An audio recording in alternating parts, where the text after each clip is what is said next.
Hi, I'm Lori McMortgage, and since 1996, I've been helping families buy homes when they didn't have the cash to pay for it by providing home mortgage financing. One of my favorite things about the job is that I get to learn something new every day. Guidelines are constantly changing and no two applications are the same. So if you'd like to learn more about the exciting world of mortgage financing, please keep watching and I hope you enjoy. Do you own a business or part of one? If you're trying to purchase a home or refinance right now to take advantage of these crazy low rates, chances are you may be scratching your head thinking, why do I have to jump through all this extra paperwork? Hi, I'm Lori McMortgage, and I would like to talk to you today about getting a home loan during the COVID environment. The mortgage industry is in a little bit of a pickle. We want to help everyone we can take advantage of today's low rates. Man, I've saved some families crazy life-changing money, $500 to $900 a month on their house payment. But we have to balance that and being really careful with making sure we're not going to put you in a bad situation. For example, if you've been furloughed or maybe you're one of the companies that are not thriving right now, we've got to try to balance that. So what the solution has been presented from Fannie Mae, Freddie Mac, and Ginnie Mae, they make all the mortgage rules. They have tried to balance how do we help people and how do we make sure they're still going to be in a position to pay back.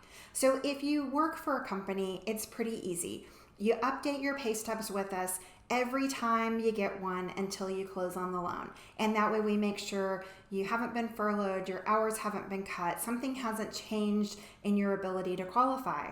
But if you're self-employed, it's a little harder than that because you are the company. And maybe the last tax return you filed was in 2018. So how do we judge the health of a company with such outdated information? Well, what the powers that be have come up with is getting really up-to-date information about your company. So if you have not filed your 2019 tax return yet, we're going to ask your CPA to prepare a profit and loss statement to cover 2019, but then we also need to see how you're doing in 2020. So we'll need an additional profit and loss statement through the date of your application about your business. Now that could be hard because maybe you update your QuickBooks once a quarter or maybe even at the end of the year. So knowing this advance can give you a jump start on plugging that information in or getting it to your CPA so they can help you provide this information.